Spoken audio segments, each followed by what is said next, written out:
Aim assist. My God! Okay, it's happening. Everybody stay calm. Let's stay calm. Calm down. No.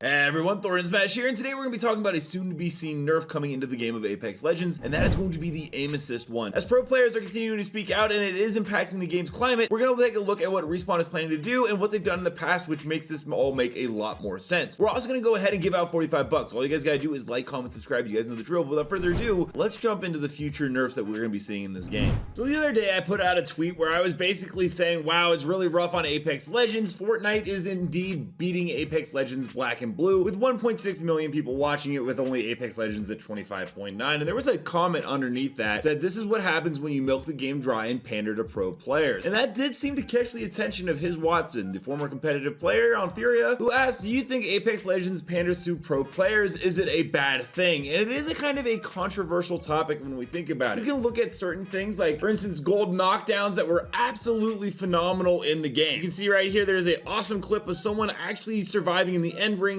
getting the self-res off, and somehow still winning. It was a really fun and unique mechanic that worked great in public lobbies. Now, there was a time when pro players called for the gold knockdown shields to be removed from ranked, and that's a very important distinction to make here. They didn't ask for it to be removed from public lobbies, only ranked, yet Respawn decided to go ahead and just completely remove it from the game. For whatever reason, we do not have a comp build of Apex Legends and then a public build for players to just enjoy the game with wacky mechanics. They've got to be all uniform. I actually thought that removing the gold knockdown shield was a really dumb mistake on Respawn's part from public lobbies, as I did think it gave a lot of chaos and fun. And I can also still agree with the pros that in a competitive scene, it didn't make a lot of sense. It's kind of like the 3 strikes mode, which I also, once again, thought was absolutely fun, and I hope to see it come a permanent mode. But as you can see, one of the reasons that it was so popular and boosted Apex Legends viewership was because of just how crazy it was and chaotic, which that gold knockdown shield benefited from as well. And then there's times where the devs actually don't listen to the pros at all. For instance, once again, His Watson put out a tweet saying, the digital threat should not be competitive in its current state. It is simply too powerful to be a random spawn. There are literally pros who would rather have a digital threat than a Kraber. Now, instead of Respawn actually listening to him and removing the digi threat from comp, which then would have made it removed from the base game, which would have been really annoying, they instead just decided to absolutely nerf Bangalore into the ground, as she, with her smoke, was very powerful with the digi. And you can see that she got 3 major nerfs this upcoming season. My favorite comment right under that, which is incredibly relevant, is the pros will cry in 3, 2,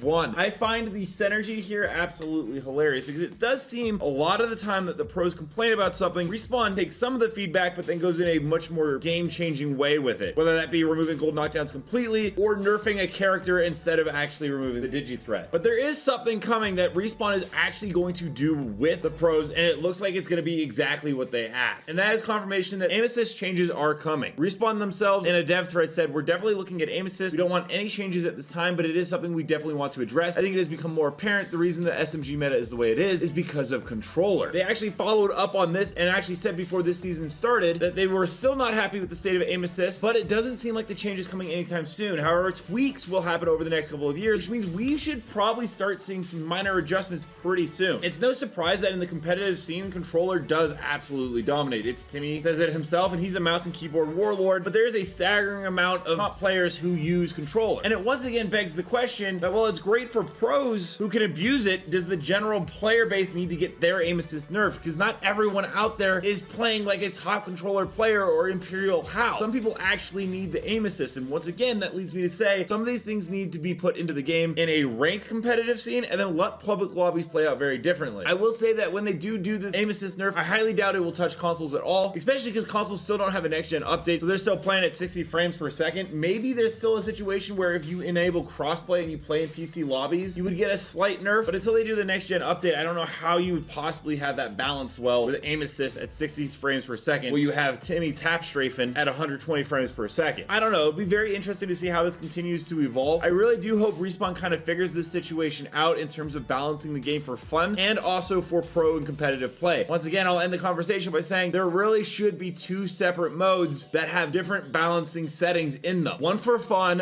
one for the pro players, and that is the only way you're going to make everyone happy. Also, little side note, there's a mobile teleporter in the game files, which seems to be a new item coming to the game. I'm actually kind of hyped for this, and I'm kind of curious what you guys think it might be. Let me know down below, what are your guys' thoughts on aim assist in the game of Apex Legends? Do you think it's too powerful, or do you think it needs a nerf? And do you think that pro players have a little bit too much power when it comes to, you know, changes in the game? Also, don't forget to check out this channel right here by my editor Novell, who does amazing Apex Legends content. Until next time, Legends, keep slaying the islands. See you out there.